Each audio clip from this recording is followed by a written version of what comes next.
Gleam over your skin, I had your jeans sitting on them hips. All I'm tryna find out, who you tryna ride out with? I got GPS on this shit. But besides that, I'm just such a fly cat. You wanna leave here up on this? I done took a couple shots at the face, now I'm faded. I told y'all I'm not the one to play with. Independent on something different, never the same shit as a misuse in the game, and then we're about to change it. But girl, you about as perfect as a painting. I'm just saying, you like the Mona Lisa. I'ma treat you nice, I'ma treat you right, but that don't mean that I ain't gon' lie. See you when I see her, saying she a diva, but she with the different. Every time I see her, she can do her, I'ma do me. Living life like I ain't even mean her. My bullshit nigga is sitting in the way. Only thing that's gonna bring it down is some head. I told y'all I'm not the one to play with.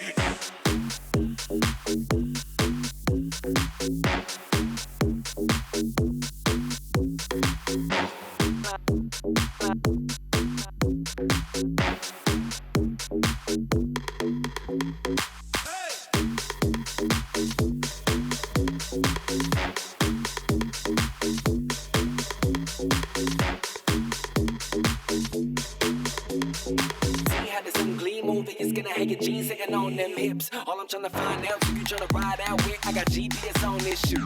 But besides that, I'm just such a fly cat. You wanna leave here up on this bone? I been taking a couple shots at the face, now I'm faded. I told y'all I'm not the one to play with. Independent on something different, never the same shit. There's some issues in the game, and then we about to change it. You GPS on, you GPS on this shit. You GPS on,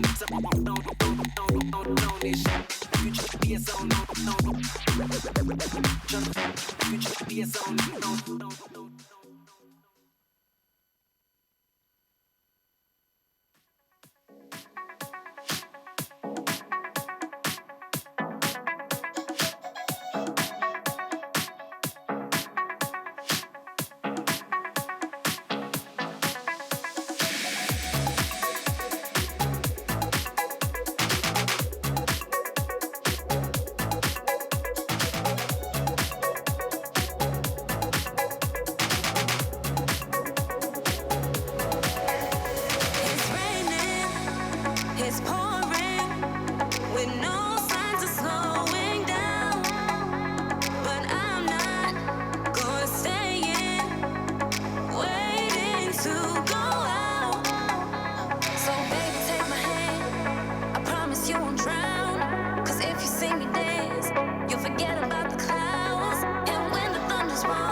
loving, dancing in the rain.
sugar and gold. Once I got a piece of this ecstasy and heavenly bliss, I'm back for more. Take me to a higher place, show me all your magic ways. One more time. I can't get enough of this, never felt a feeling like this. Now you're mine. Give me some more. Give me some more of what you got. Give me some more of that. La la la la la. Give me some more of that. Yeah yeah yeah yeah yeah. Give me some more. Give me some more of what you got. Give me some more. Give me some more. You give me such a thrilling ride. Take the rocket up to the sky. Take me high. Let's float into the universe. We're never coming back down to earth. No, no, no. Take me to a higher place. Show me all your magic ways. One more time. I can't get enough of this. Never felt a feeling like this. Now you're mine. Give me some more. Hey, give me some more of what you got. Give me some more of that. La la la la la. Give me some more of that. Yeah yeah yeah yeah yeah. Give me some more. Give me some more of what you got.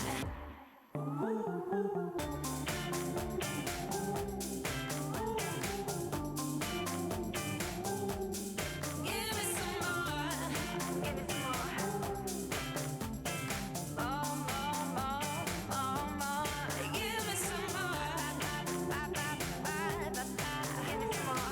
More, more, more, more, more. Give me some more. Give me some more. More, more, more, more, more. Give me some more. Hey, give me some more of what you got. Give me some more of that. La la la la la. Give me some more of that. Yeah yeah yeah yeah yeah. Give me some more. Give me some more. Give me some more of what you got. Give me some more. Give me some more.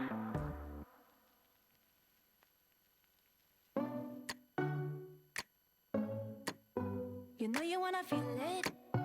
You know you wanna see it. Electricity gonna flow. We pushing up the ceiling. Tell me what you're dreaming. Don't need no rules anymore. Flying higher than the sky is opening. You know you wanna feel it. You know you wanna see it. Electricity gonna flow. Let your body move. You go on and make your debut. Now we starting. I think this is going to be a good show. Nothing that we can do, no more that we can break through. Once it started pumping, pushing through your veins. Adrenaline, adrenaline, adrenaline, adrenaline, adrenaline.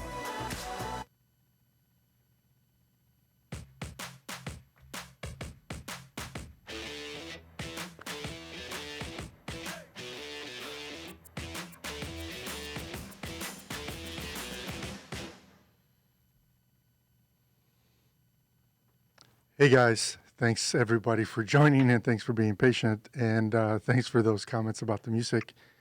I did have some, I want to mix it up all the time with the whole music thing for the intro and waiting. And anyway, so we're going to be working on that. I did read your messages and believe me, I appreciate it. So before we get going here, obviously if anybody has issues with audio or if our audio is bad or whatever, make sure you guys let me know. Bert is helping me produce the show today, so I'm going to be, your microphone is off to the side. So hopefully I'll be able to stay more focused, paying attention to you guys, addressing questions as they come up, and then also keeping my thoughts organized as we enjoy this wind down Friday. So cheers to all of you who are able to have a drink at this point, and good morning to everybody who is potentially on the other side of the world.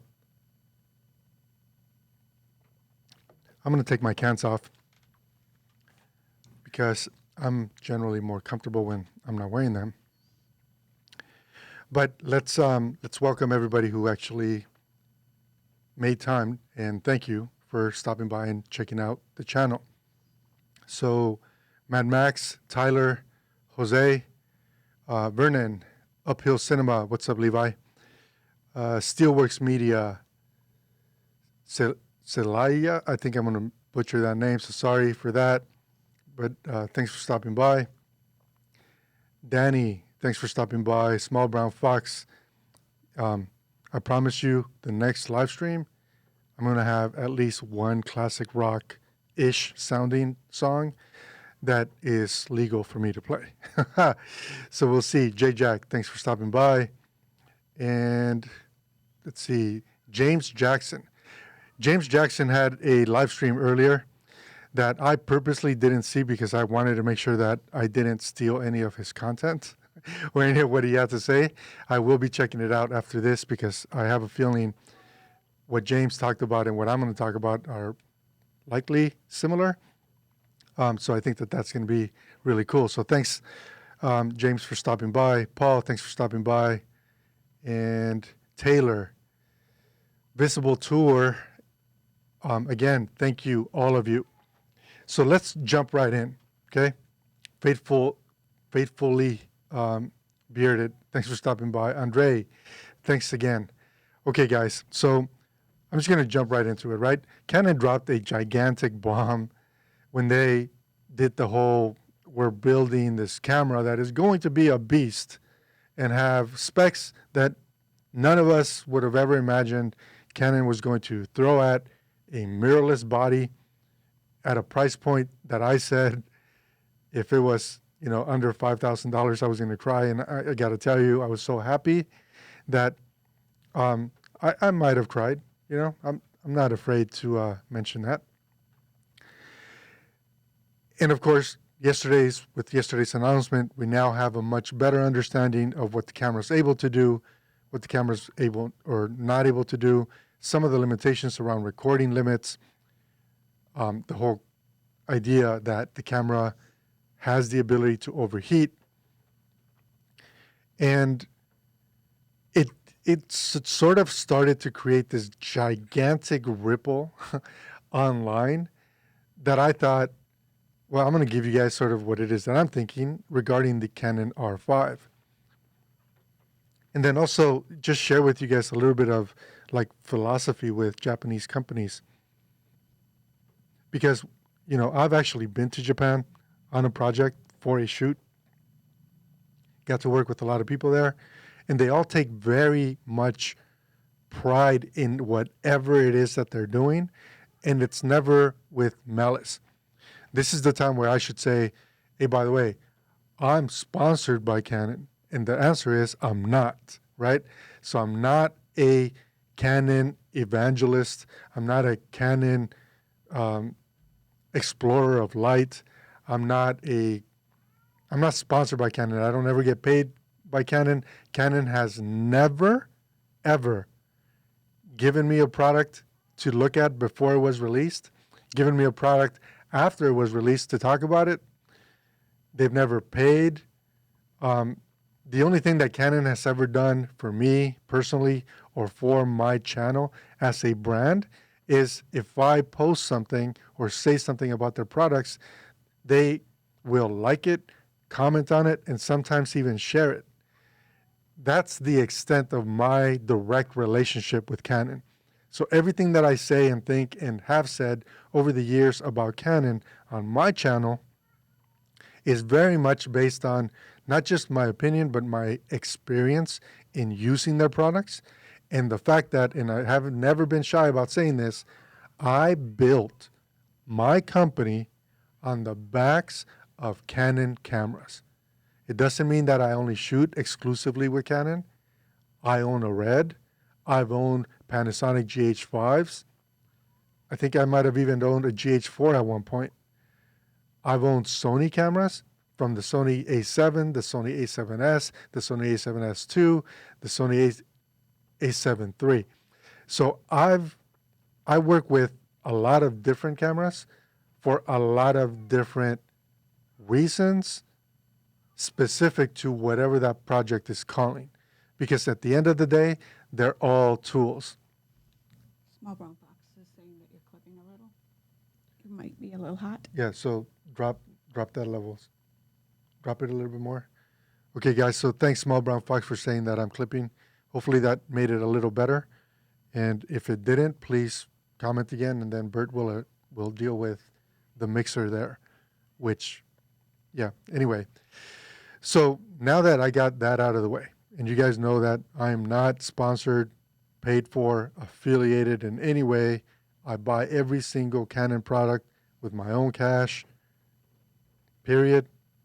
No one is, holding anything over me to make sure that I say the right things. And in fact, I've been critical of Canon in multiple of my videos for different reasons. Like one of my chief complaints has always been every time that they release a new camera and they put C-Log on the camera, C-Log doesn't match to other cameras that already had C-Log. And this is one of the things that I'm incredibly curious about with the R5. I'm going to cut to the chase and just let you guys know that I did pre-order, I did purchase with my own cash the Canon R5. After I already did that, Canon did offer to let me borrow a production version of the R5 for a week, which I was incredibly grateful for, and I let them know that I was not interested in borrowing a camera. And the main reason is that I want to have 100% transparency with all of you about what happens when I spent my money on it and I use it on the project. What are the things that did work? What are the things that didn't work? What are the workarounds, if any? And all of that, right? So just so that everybody knows, that did just transpire yesterday. And again, my goal is to bring you complete, honest, transparent interaction of me with whatever that product is. Because if you're going to spend, those close to $4,000 on a camera or on any piece of gear, you should know what you're getting into, right? So I'm buying it for some very specific reasons, which I'll go through here on this live stream, so that everybody knows why it is that I'm doing it and why I chose to, dive head first into this whole realm of R5 and what the internet now seems to think is going to be a problem with the whole overheating. And that'll be the next topic, but I want to make sure that if there are any comments that I should address at this point, maybe, Bert, why don't you put them on the screen so I can, go through them. Okay, J-Jack, great to finally see Canon getting aggressive again. So that's true. Sony needs someone to kick them in the butt. I don't think, so I actually said this in a tweet earlier this week, and I agree with you. I think Micro Four Thirds cameras are going to disappear. Maybe not right away, but in a few years here, that's going to go away. I really do believe that. I think, and this is what I said in my tweet, I really believe wholeheartedly that if another camera manufacturer, and it doesn't really matter if it's Sony, if it's Panasonic, if Olympus wasn't going out of business, if it was Olympus, or if it's Fujifilm, if they could make a camera that could compete, be on par, or exceed the specs that Canon just dropped with the R5 and the R6, they would absolutely do it.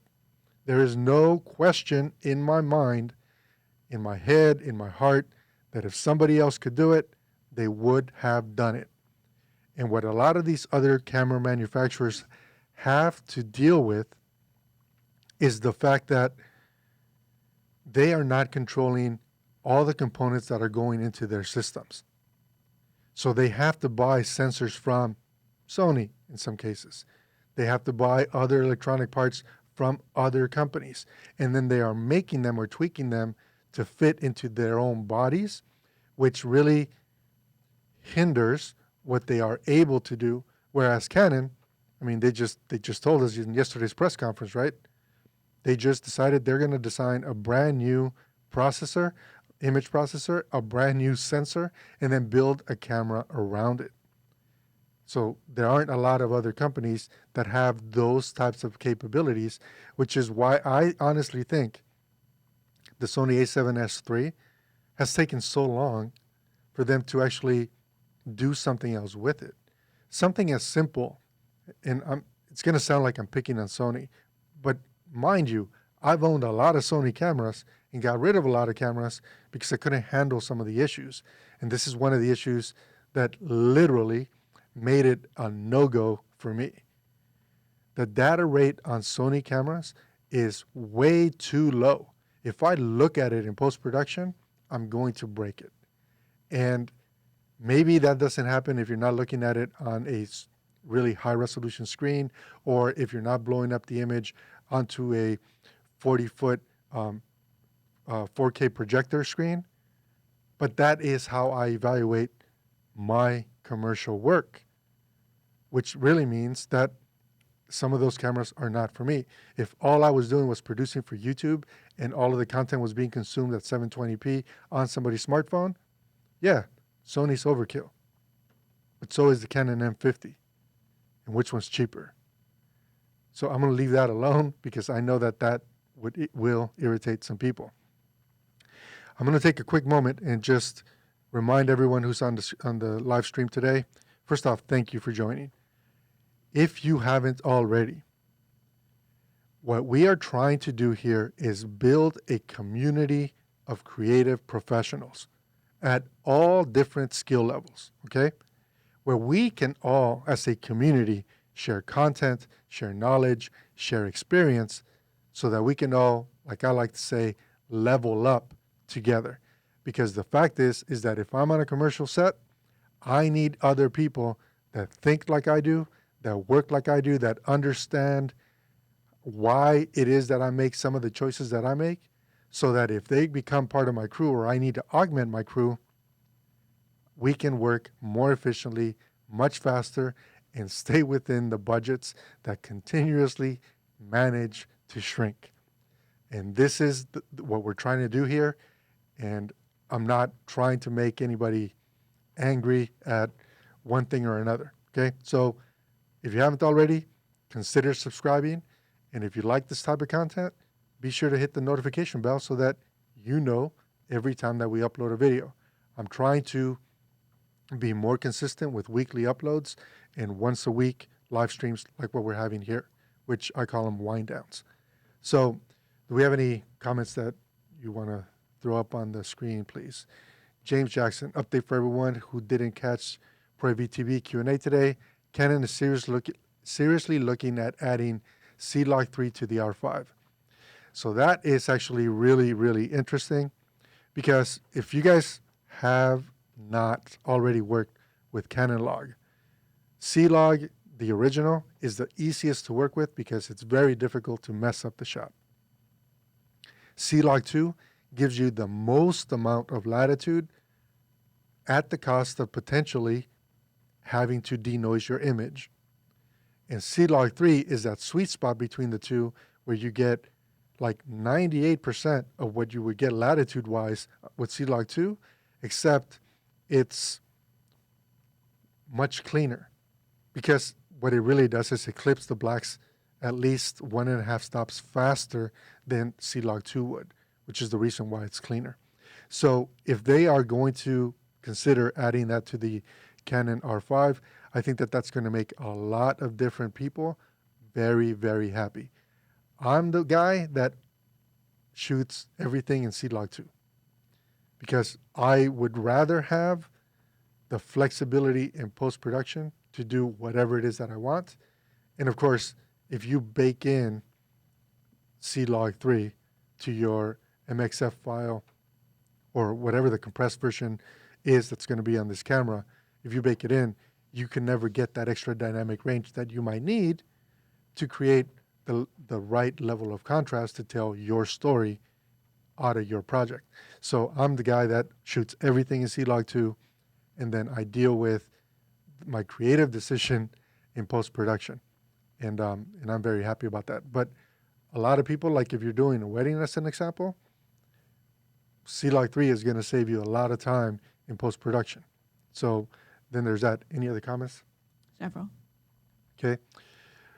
The overheating issue makes the camera almost useless for video. The D6, a Ninja 5, makes the most sense. Okay, Taylor. So let's just talk about overheating because, again, I told you guys I spent the money on the camera. And there are lots of people that really only care, I believe, about views. So as an example, which I'm not going to show on screen on purpose, but if you run a search for Canon EOS R5 on Google, you will see that Petapixel, New Shooter, EOS HD, CNET, they all have articles that they've already published on their blogs. Some of them are okay. Some of them are what I would call scandalous. Okay? So like the Canon EOS R5 may be plagued by overheating issues. So this is one of those fundamental things that I was talking about at the introduction of the show with Japanese companies. They take a lot of pride in what they do. For Canon to come out and essentially say, these are real world possibilities. The camera can overheat. You will have to wait and then start recording again. That, I think, is very honorable because it allows all of you to make an informed decision on whether you want to take that risk on your type of project. Now, that out of the way, I'm going to now give you my opinion as a working director of photography in the commercial space. I don't care if it's an interview, I don't care. The only time that the camera is continuously rolling is for a live event. And typically, the recording is not happening at the camera, but rather at the actual audiovisual station where they're taking the feeds in from all the different cameras, okay? But I never just click record, walk away, and then deal with all of that in post-production. That is the fastest and most irresponsible way to deal with footage and to add a tremendous amount of expense, frustration, and media and cost to any project. It just would never, ever fly in my production company for any one of my camera operators to simply click record and then come back and give me a terabyte or 2 or 3 or 4 worth of files and say, here you go, put the commercial together. That would never, ever fly. Like, I would never ask them to come back on another project. That's how serious that is to me. As an example, if I'm shooting on Red, right, and I have 3 of the 512 gigabyte mini mags, and I'm shooting in 8K, I basically have 45-ish minutes of record time per mini mag. Well, a production day is 6.5 hours, which really means I then need to spend, $6,000, $7,000, $10,000 worth of media so that somebody can just click record and let the camera run. That is not happening. Because I'm going to tell you what, even large commercial clients, they won't pay for that. Not to mention what it is that you're going to do when you have to back up that media and then added to your editing, array or drives. That's going to be a major pain point. My second point regarding overheating. On the internet, on YouTube, on blogs, people are going nuts about it, right? Oh, you can only record for 20 minutes if you're doing 8K. Oh, it's like I can hear I'm going to do this Armando thing, the troll voice. Oh, but you can only do this for so many minutes. Oh, this really sucks. Well, here's what I say to all those trolls. And this is, again, my opinion. How much can you actually capture on, say, a 0.5 terabyte card in camera? How many minutes? And I'm going to tell you, it's likely going to be less than the camera's record limit itself. So, are people really going to spend the thousands of dollars that it would take to straight record in 8K for an hour? Or beyond 30 minutes, let's just say. Is someone really going to buy that many CF Express cards that is going to allow them to record in 8K continuously for more than 20 minutes? If anything, everybody, again, opinion, okay? Everything that I say is opinion. And I don't have to be right. But if anything, we all should be thankful, like really thankful, that Canon has these limits so that we can plan our shoot and then perform better. Because if we go into a project without a plan, that's a problem, guys. That's a problem. It's a big problem. It's a budget problem. It's a time poverty problem. It's an issue that really, you can't call yourself a DP if you don't understand that. Now, do I think that the Canon EOS R5 is an A-cam? And this is one of those things that happens to all of us. We want everything in one body. I'm no exception. If I can get every single thing into one body that allows me to do everything at once and never spend more than $4,000, I'm going to likely look at it as a serious contender. But the fact is that each camera, I don't care if it's a Z-Cam, if it's a GH5, if it's a Canon EOS R, R5, Red, it doesn't matter. They're all tools. And some of these tools are specialty tools. For me, the reason why I bought the Canon R5 is because it will be a specialty camera. It's going to allow me to spend less money on rigging specialty shots. And guess what? On all those specialty shots, I don't ever just let the camera roll, because those specialty shots are planned with a start point, an end point. Everybody on the crew knows this. So we know when we're rolling, when we're stopping, when we have a good take, or when we need to redo a take. That's the role that this camera is going to play for me. I don't need it to be vlogging so that I can have a, 5-hour long vlog on YouTube, exaggerating, 30-minute long vlog on YouTube. That's not what I would use it for. I don't need it to live stream. I have other tools that allow me to do these things.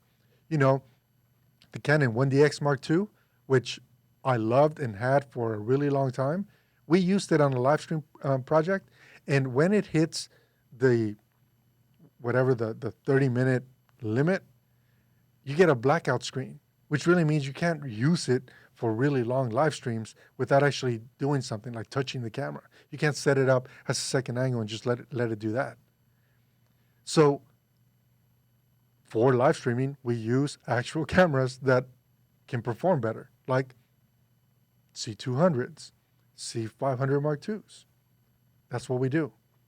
You can do it a lot cheaper if you go the Blackmagic pocket camera route, right? So there are other tools. So for me, the whole overheating issue, I think it's grossly exaggerated for the type of shooting that I do. I know that, who did this? Max. Max put out a video yesterday essentially saying, hey, if you're a wedding shooter, and I get that, that this is what he does, right? If you're a wedding shooter, this is a horrible camera, or potentially a horrible camera. He's going to find out. But no one found out about Sony's overheating issues until after they owned the Sony. Sony never came out and said, hey, by the way, our cameras might overheat. And as much as I keep hearing people say the Sony a7 III doesn't overheat, I know, beyond a shadow of a doubt, people that used multiple of those cameras for a day-long production that had those cameras continuously failing due to heat issues.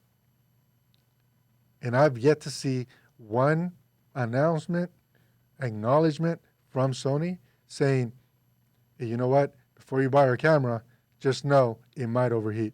I've never seen that. So let's see if we got any more comments here.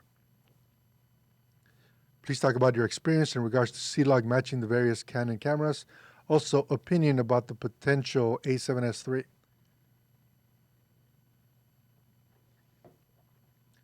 Okay, I'm going to tackle the Sony camera first. So you guys can see here, I'm darker, right? Bert's not as dark, I'm dark. The Sony cameras make my skin look magenta. So I don't know why that is. Having to correct for my own skin tone really annoys me like no other. And that's why, for me, Sony cameras are essentially irrelevant, because I work with people that are darker than me and much, much lighter than me. And I can never control who is going to be in front of my cameras. I don't have that issue with Red. I don't have that issue with Arri. I don't have that issue with Canon cameras. I had that issue with the Panasonic GH5s, made my skin look green. So, this is one of the reasons why it is that I pick what I pick. As far as matching Canon log between different cameras, the easiest thing to do is to create a custom LUT for each of the cameras that gets you that correction so that you can just dump it in post and be done. You can do it, or you can buy my LUT packs, which essentially that is what they are designed to do. Interestingly enough, the Canon C200 RAW Pro LUT pack that I put out works like 99% of the time with Canon C500 Mark II, both the RAW and the C-Log 2 MXF AVC. So that is the fastest way to match cameras. Surprisingly, the EOS R LUT pack that I sell for $1, which, by the way, all 10,000 of you that have bought it at this point, thank you. I don't even know what to say. It was an experiment. And that LUT pack matches with my Pro LUT pack. So it needs to now be updated because I've now refined some of those LUTs, and basically everybody who bought them, they're going to get the upgrade for free because it's the right thing to do. It's like I said, right? If we all share, then we all level up. And that's really the goal of this channel. But I am appreciative of every single one of you that has taken the time to support the channel. Just appreciate you. Okay. Show me a comment. James, you can lower the threat of overheating by external battery, external monitoring. Already said you won't overheat the camera if you record externally. So I guess that's an option. For me, the whole appeal. Okay, so with what James just said, essentially you're able to use the camera as an A-cam. You just can't capture in 8K, which most of us don't need 8K. When I do shoot 8K projects, the they're always finished in 4K. So an oversampled 4K is exactly what Red does, right? It's like you shoot in 8K, you finish in 4K. That is the premise and the reason why they came out with the Red 8K Helium and the Monstro 8K. It's not for 8K delivery, it's for 4K delivery. And now Canon is doing that with the Canon EOS R5. So essentially, if they're taking the full sensor readout at 8K and then sending it via HDMI to 4K to your external recorder, you're skipping a step that you would normally do in post-production, which is not a bad option. For me, the whole idea of not needing as much stuff to rig the camera to get those specialty shots is what appeals to me, right? Like if I don't need to rent a techno crane, or if I don't need to put the camera in a helicopter to get the same shot that I can get with a high-end drone, because the payload is so much less, that's a better option for me. Which, by the way, this is another one of those things that I'm really curious about. Am I going to be able to control the camera, as in start, stop, set my focus point via the app just like I could with my Canon EOS R? If I can, I'm going to be really stoked. And that's one of those other things that I'm going to be looking forward to. Ready? Yep. Okay, I've heard that the 4K 60 is lower quality than 4K 30. Has anyone else heard this? You know, we're going to make sure, first off, I'm going to go back and look at this video and I'm going to take all of these questions. And as soon as I have my hands on the camera, I'm going to purposely test that so that I can get you guys those answers. So again, another reason to subscribe and ring the notifications in case, you know, that's something that you guys are into. I have not heard that. And it doesn't really make sense to me that it would be of lesser quality if the actual data rate is increased, right? So if 4K 60p data rate is much bigger than 4K 30p data rate or 24p data rate, then it can't be lesser quality. And I believe that that is out. In fact, you guys might want to check out Caleb Pike's DSLR video shooter. He put out a video yesterday where he literally mapped everything out and put side-by-sides so that you guys can get some of those specs without having to do your own research, compiling the information, and then assembling it in a way that you can take it all in at once. So it's a great video. And DSLR video shooter, you know, I love his channel. So there you go. Comment. I'm shooting in Australia. The average temperature is 30 Celsius. I won't be shooting 20 minutes nonstop, but the camera holds onto heat. So if shooting 4K 60 B-roll, it will overheat in an hour or so.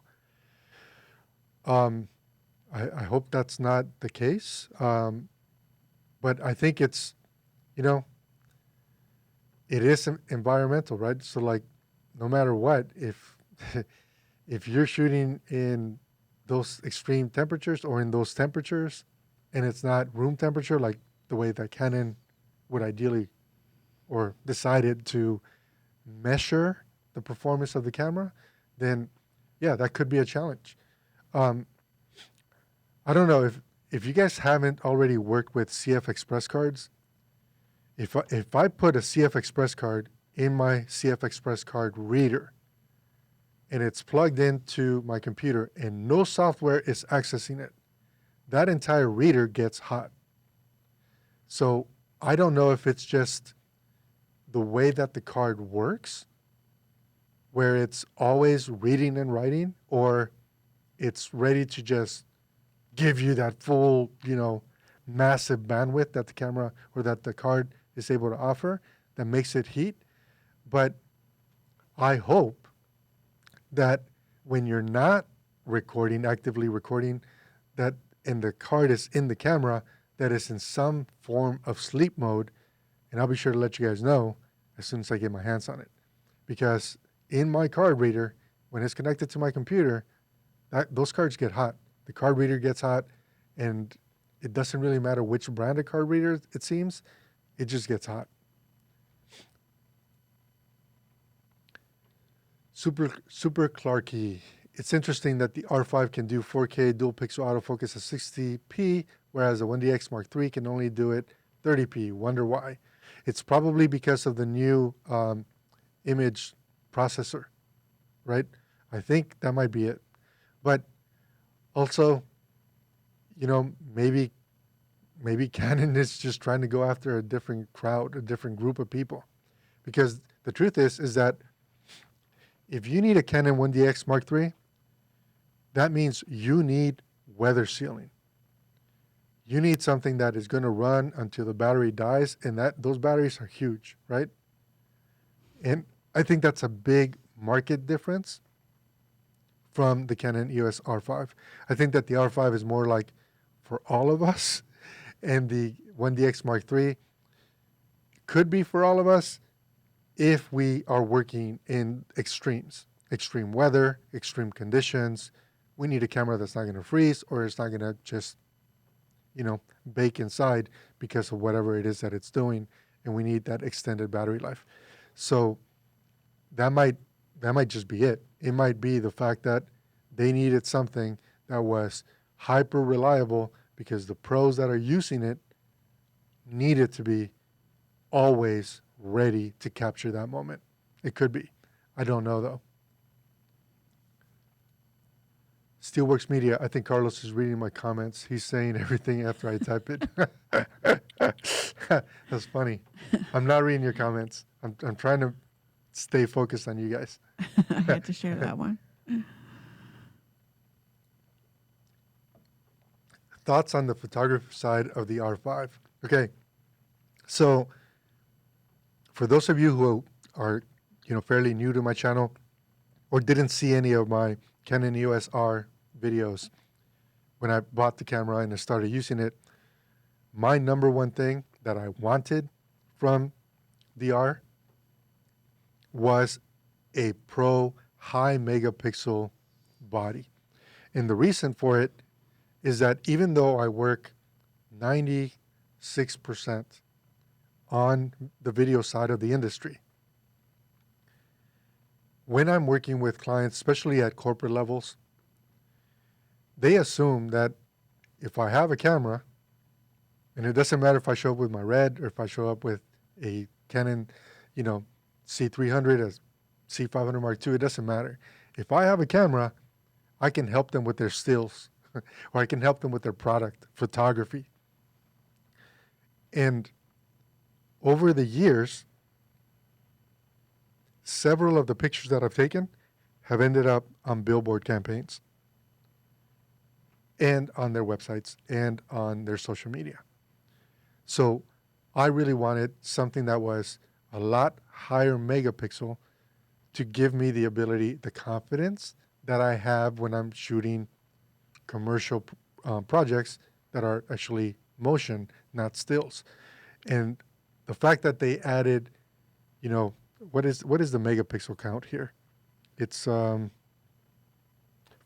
megapixels. I think that that's a really good spot for me personally, for the type of work that I do, for those times when imaging is something that, or stills rather, is something that I need to actually focus on and work on because, it might end up on a billboard. I will also say that had they not done that, it is likely, had Canon not brought out a 45 megapixel camera that I was interested in, or higher even, I would have ended up buying the Fujifilm 100 megapixel medium format camera or some other form of a medium format camera for those occasions. And now I don't have to. And also, I'm saving money because those cameras are really, really expensive. So, and I don't have any lenses that work. That's the other thing, right? Like the R5 has so many benefits to it because of that, the adapter that has the actual variable ND built into it. I can take any one of my lenses. It could be a cinema prime or it could be a stills lens and have instant NDs. I can't tell you how much I love and appreciate that. More comments? Has the R5 a crop mode for 4K to use as a teleconverter? If yes, is it 2 point? So as far as I know, there are no crop modes on the actual camera. Regardless of what it is that you're shooting, it's oversampling, right? So if you're shooting at 4K, it's oversampling. And James might actually know that better than me. But as far as I know, there is no option to crop into the sensor to get a different field of view. That, by the way, comes in clutch on the Canon C500 Mark II. That's what this week's video was supposed to be, but with this whole Canon event, I decided I was going to not publish that because I wanted to focus on the Canon EOS R5. More comments? Full frame and nice 4K 120 frames per or P, which I don't think it's 120p. I think it's 120 frames per second, which is probably 60p, if that's right. But I'm almost positive that it's 120 frames per second, not 120p. But that is nice. R6 and C200B is going to be a real combo. So that's the other thing, right? It's like, I got to take a drink. This camera can fit into so many packages for so many reasons. Where it begins to get a little gray for me is the price point is very similar to a Canon C200B. So if I needed a second angle, I might lean towards the C200B. The real catch for me is I already have two C500 Mark IIs, so my third angle or my third camera really should be a hybrid camera, something that allows me to save money. Makes it so that I don't need to rent, as big rigging to get the shot that I need to tell the stories that I'm trying to tell. And that's the reason why the R5 fits so well for me. Have they mentioned anything on the weather shielding on the R5? So as far as I know, they have not. And if I, do I have the confidence that the Canon EOS R is weather sealed enough to take it out in the rain? The answer is no. So do I think that they would have changed anything? I think if they had, they would have compounded onto the potential heat issues. So I don't think it has the weather shielding that we would see from a 1DX or from a 7D, as an example. I just don't think that that's the case. I might be wrong, but I'll let you guys know once I actually get a manual, which, by the way, you can't even download a manual yet. Weird. How many stops of dynamic range does the R5 have? So I don't know what that exact answer is. I will be testing it. I can tell you that Canon EOS R, it has a solid 12 stops, right? Usable, about 11, I'm going to say. I don't care what the specs say. I don't care if it says it's more. The Sony a7 III, that where they talk about in stills, it's got 15 stops of dynamic range, blah, blah, blah. In video, it doesn't. 11 and a half, and I'm being generous from my experience for the type of stuff that I shoot. 13.5, thanks for mentioning that, James. Appreciate it. So that's right in line with other Canon cameras, DSLRs and mirrorless, I think, with what it is that they would say. So again, for me, I'm guessing that the usable dynamic range is likely going to be 12. I don't know, but we will test it because you guys know I like to do those types of tests. I like to see where the camera breaks. It allows me to plan better so I can shoot better. I used to like the way that Matt Workman used to say that. Plan better so you can shoot better. Whatever it is that he used to do. It was really cool. Oh, cool, Andre. So there is a crop. I guess I didn't know.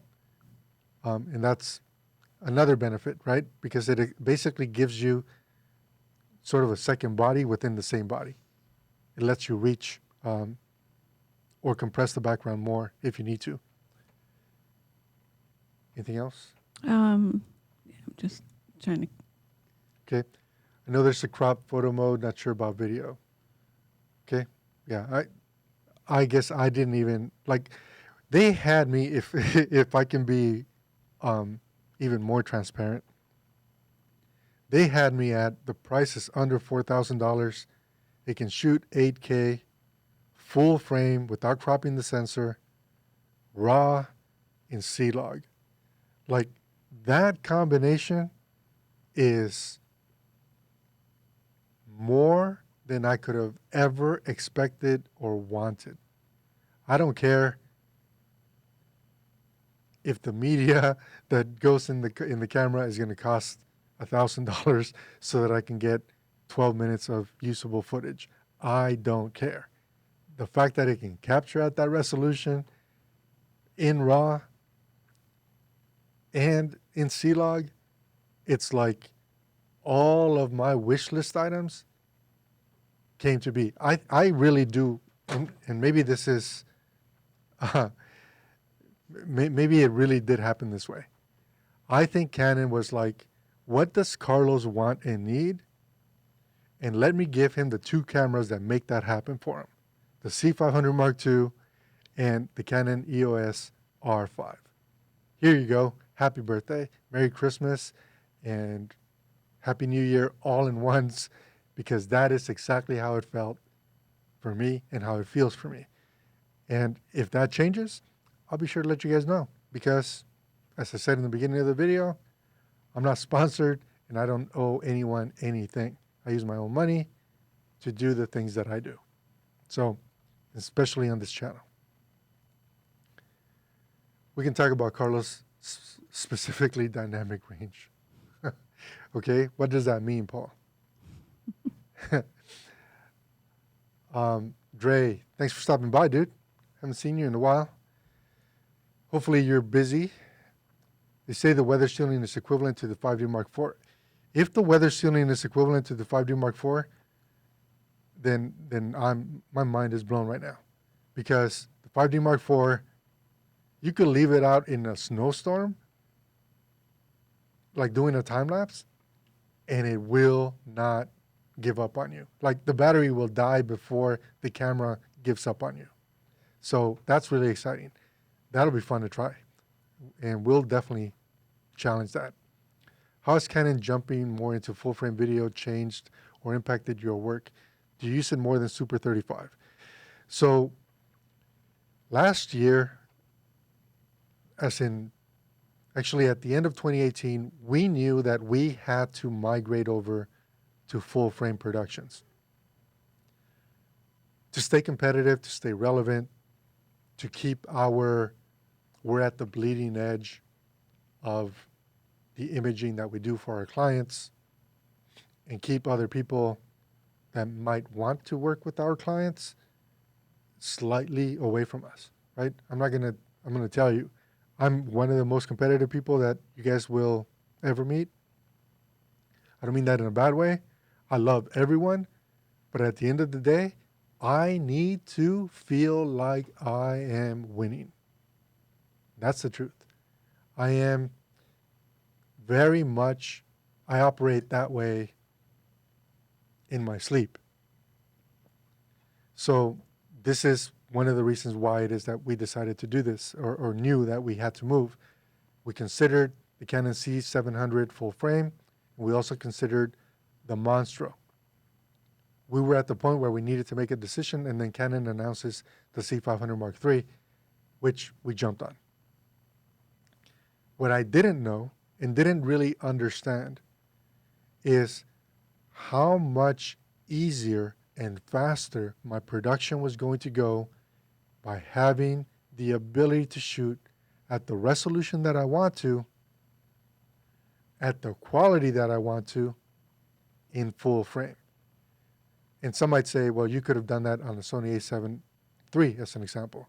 And that's true, except if I bring it into post-production and I look at it or try to drop a LUT or make some adjustments, I have all kinds of issues to deal with, from tearing to banding to artifacts to blocking. I mean, you name it. It's something that I wasn't willing on doing. So I decided, to stay away from that. And with the C500 Mark II, everything becomes easier. I don't have to worry about how much space I have because now my 14 millimeter lens performs like a 14 millimeter lens. My 24 performs like a 24. My 40 does a 40, and so on, right? So I can get the exact look that I want regardless of how big or how small my shooting environment is. That is the number one biggest difference. Like, biggest difference. Because imagine this. This table where Bert and I are sitting is, I believe, 5.5 feet wide, right? So it's not quite 2 meters. It's slightly less than that. So imagine being on one end of this table and your talent being on the other end and having the ability to use a 50 millimeter lens that still allows you to get them from the bottom of the rib cage with enough headroom in the frame. That is game changing. That is the biggest thing that I love about the C500 Mark II. I can use the lenses that are going to flatter my talent, tell the story, regardless of space limitations. Because if I have more than this room to work with, I could throw on an 85 and still get the right framing for the medium shot. That is amazing and something that stops me from being able to go back and working exclusively on Super 35, which is also why we ended up buying 2 of the C500 Mark IIs. Thoughts on HDR, PQ, and HDR content delivery? So that's, okay, James, first off, that's an awesome question.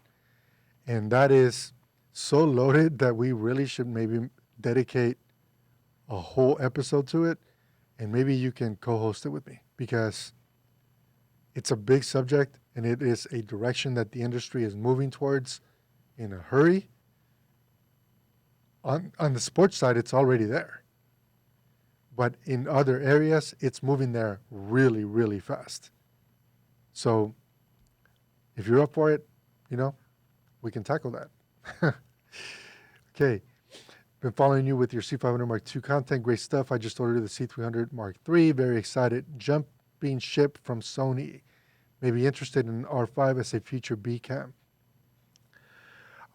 First off, congratulations on your purchase, right? That's awesome. I think the C300 Mark III is going to be the next major workhorse. I think if it worked for us, we would pick one up to round out our offering. It's a terrific camera. This is going to sound like, again, I'm hating on Sony, but I'm not. So just, I'm not trying to be an ass, okay? I've never heard one Sony shooter go from Sony to Canon and then complain about it. Every single person who has moved away from Sony and have come back to Canon, they are some of the biggest Canon advocates that I've ever come across. So congratulations. You made a very good decision from my experience dealing with some of my peers. Okay. Oh, sorry. Thoughts on Nikon, upcoming Nikon Z6S. Rumors say that it has 4K 60 and it allows you to record ProRes RAW. Okay, so Hamada, this is going to sound really harsh. Just take it from somebody who has zero faith in Nikon, okay? I've never seen Nikon on set. I've never seen or had a client request that I work with their cameras, I don't have faith in the long-term life of Nikon as a company, and I don't own any of their lenses. I think on the still side, they still have a very strong following. On the motion side, I don't think if motion is what you primarily do, I don't think that is the right camp to decide to pitch your tent into. I think if you're working in motion, you really should consider Arri, Canon, Red, Blackmagic, and maybe some of these younger companies like Zcam that is coming up over going with a Nikon option. I would never do it.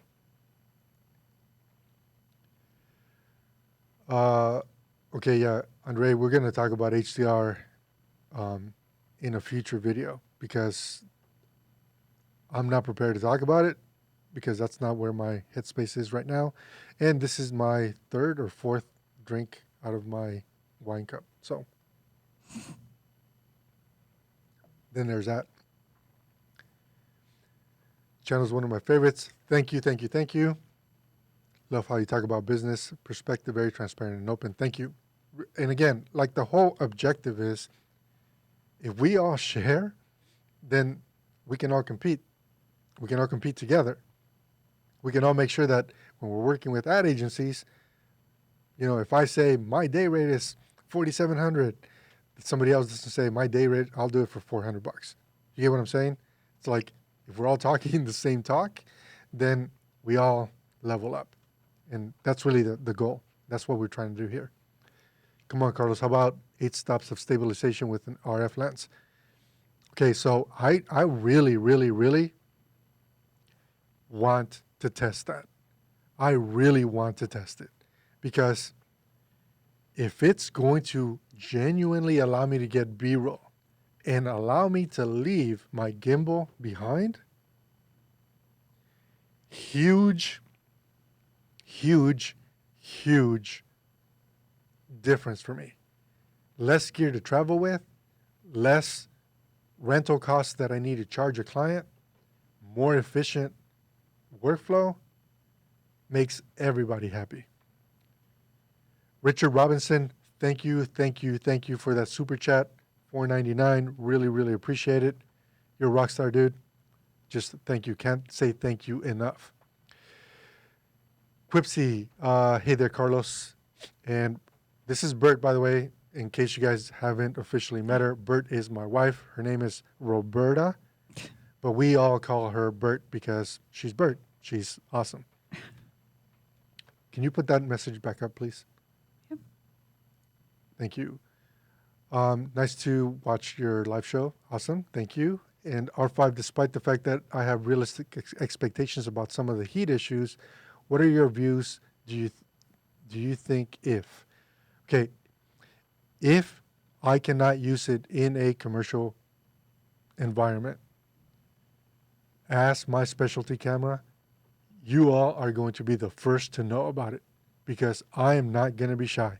I'll like break a rule and go grab my cell phone while I'm on a commercial set and do an Instagram story letting you guys know how disappointed I am. But I have a feeling that I would run out of media or battery before the camera actually overheated for the type of work that I do. And I'll share with you guys exactly how it went as soon as I get my hands on it. And in case you guys are wondering when I will get my hands on it, I was told that the camera will ship on July 30th. And the very next week, we have a project that we're going to Medora, right? The very next week. So the very next week, in the summertime, in North Dakota, which gets really warm here and humid, I have a project that I'm going to be working on the western side of North Dakota in this place called Medora. And Medora is known for this area called the Badlands. It's It's a beautiful landscape. I'm going to be working on a project there. This camera's coming with. I'm going to be using it as my specialty camera, and then I'm going to try to push it beyond that. So it'll give me a real working example where I can actually share BTS with you guys on how this camera performed, and I'll let you guys know. But, I mean, I'm curious like everybody else. And when I'm in studio, obviously we're in air conditioning, right? Very much room temperature or colder.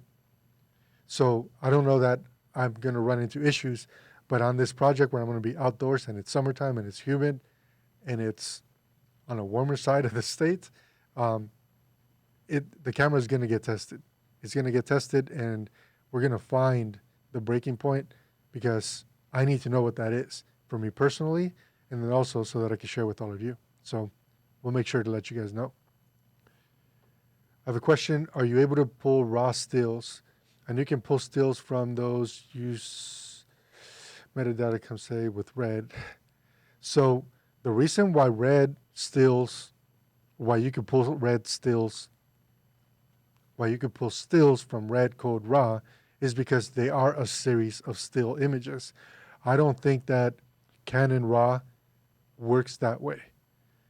So we'll try it, and we'll see sort of what happens with it, but I don't think we can end up with a full sensor readout 8K resolution still image and grab it like we could with the original 1DC or the 5D Mark IV with the CLOG upgrade that was shooting in motion JPEG. Those two cameras you could pull stills from, but any of the others, including the C200, C500 Mark II, at this point, there isn't a piece of software that allows you to actually grab a still frame in that full resolution that I'm aware of. And if anybody knows that answer, or if I'm wrong, be sure to put it in the comment so that we can highlight it and throw it up on the screen. What do you think about the red Komodo?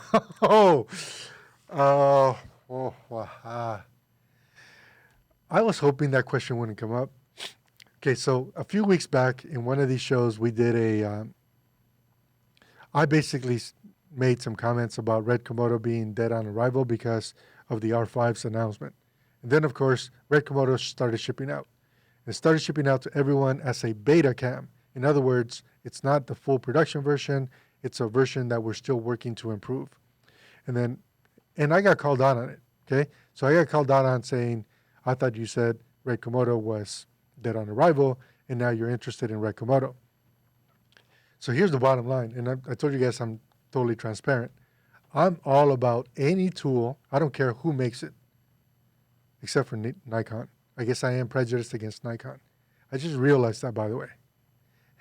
But I am all for trying out any tool that is going to help the speed of my production, the consistency or quality of my production, improve the quality of life from my crew or myself, and allow me to be just that much more efficient. And if I have a red project and I could not have to rent another red helium 8K, that's a big benefit to me, right? Which is why I was curious about the Red Komodo. All that said, fast forward to where we're at today. I think Red Komodo is a tool like any other tool. At this point in the beta stage, for me personally, for the work that I do, it's not the right tool. It's not a tool that I would consider adding to my arsenal. It's awesome that it can capture in red code RAW, so R3Ds. I think that is what it has going for it. The fact that it has an RF lens gives us the ability to use the RF adapter that allows us to then give the camera built-in NDs. I think that that's also a really good point. The fact that it's Super 35 with some limited frame rates, I'm not thrilled about. It's using CF Express, not CF Express, CF 2.0 cards, I believe. So media is affordable. That's a plus. The attachments that you need to make a red camera work are not a plus. The images that I've seen come out of the Komodo at this point in its beta stage are not a plus for me. I'm not a fan yet. I believe I can get the specialty shots that I need and match to my red on a red project using the Canon EOS R5. Because if you think about this, and maybe this will put something else into perspective. If you consider when you're watching television, a commercial comes on, and let's say it's a car commercial, right? Because we've all seen car commercials. The majority of the clips used in a car commercial are between 1.5 and 3.5 seconds long. So my specialty shot is very focused on that very specific thing. It's never a consecutive shot. It's a series of very small shots that I need to help me move that story along. And that's true in any commercial production, right? There are cuts that happen with some very specific rhythm and regularity. So that's what I would use a Red Komodo for, which is why I'm saying that the R5 fills that gap for me. For my A-cam, for my establishing shots, for my longer than 1 to 3 second shot, I'm going to use my A-cam. I just am. And that's what I think about the Komodo. So did I say I hate the Komodo? No. Did I say the Komodo is right for me? No, it isn't. Do I think that Komodo has a place in production?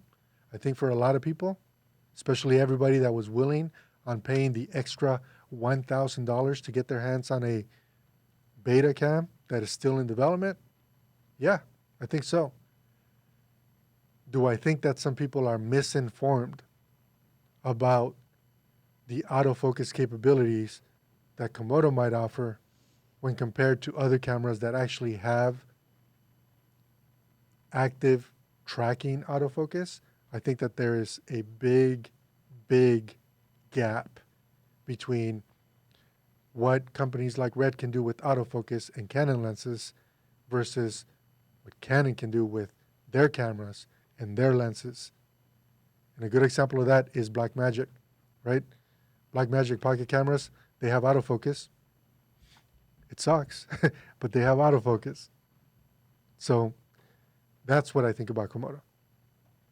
It's a tool, but not a tool for me today. Do you think that the new RF 800mm f11 on the R5 at 45 megapixels or the EF 100 to 500 f4.5 to 7.5 can compete with the old EF 500 IS f4L? Wow, do I think that it's... honestly, I've never used the 500mm Canon lens before, so I don't think I'm the right person to answer that. If Adam happens to be in this chat, Adam, you should answer this question because, you know, you own every freaking zoom lens that Canon's ever made. So maybe ask Adam. Question, which CFast Express cards do you prefer? I just found Delkin cards with limited lifetime warranty as well as 48-hour replacement for $100 less than SanDisk.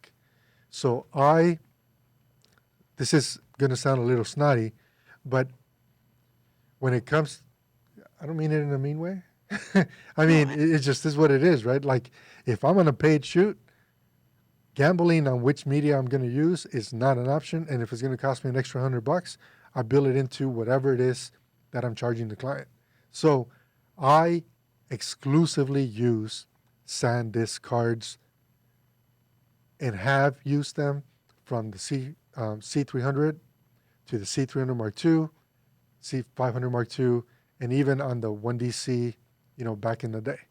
So I always use SanDisk cards because for whatever reason, they seem to be the approved cards and also the cards that I can also use when I'm working with ARRI. So that's the reason. And I just don't skimp out on media. I got a cheap CF Express card, 512. Would expect problems in low bandwidth cards and recording 8K. So again, for me, I'm one of those people that I'm not going to skimp out on the media because, you know, like you don't buy a Lamborghini or you don't buy a Ferrari so that you could figure out what the cheapest possible tires are that you could put on that car. Like you just don't do it. It wouldn't make sense. Have you considered the R6 instead? So I have. 8K is really what's doing it for me. The ability to use 4K at 120 frames per second if I need it. In a body that small, for specialty shots, that's my selling point and why I'm choosing the R5. Any zoom lenses will be less sharp than a prime since his doing wildlife, the 800 millimeter would be the correct choice. So Dre knows a lot about this. You guys need to pay attention to what Dre's saying because this guy is awesome. In case you guys don't know, you should follow him. He's got a lot of really good content. And this is the last comment. Damn, missed most of this. Well, the good news is that this is going to be on DVRs, which means you're able to watch it later. And like all of my live streams, they're going to stay up for a few days. You know, I think maybe by Tuesday of next week, I'm going to take it down. And actually, I don't ever take them down. I just make them unlisted, which really means if you have the URL, you can get to it. If you don't have the URL, then it's not available anymore. And the main reason is that it's like anything else, right? Like, this is how I'm feeling today. Tomorrow, I might change my mind about some of these things. And I don't want you guys to think that this is what I'm going to die believing. Because once I get my hands on the camera, and either the camera just makes me incredibly happy or it makes me incredibly sad, my opinion might change. And that's just the reality of how technology works. Okay, does the R5 have extended battery? My guess is it's not going to have extended battery. If it's pushing out data rates that are that high, my guess, and I don't know this today, is that the battery life is not going to be as good as Canon EOS R. I'm going to need to carry more batteries with. On that note, it is dinner time. I want to thank every single one of you guys for hanging out. This has been beyond awesome. You guys are rock stars for hanging in there with me. You guys know I appreciate you. And again, if you guys haven't already, consider subscribing, consider ringing the notification bell. I really appreciate all of you. Thank you, Bert, for being my producer today. Really appreciate it. You didn't say much today. Why? I don't, because you talk too much. I'm kidding. Wait, do you guys think I talk It's too not much? my show. All right, so enjoy the weekend. I really had a blast. We're going to do this again next week. Thank you, everybody, for stopping by and, being you. And we'll go back to our regular publishing schedule here on Tuesday. And I'll see you guys on the next Wind Down Friday. Until next time, Thanks, everyone. I'm Carlos, Bert. We'll catch you guys later. Take care.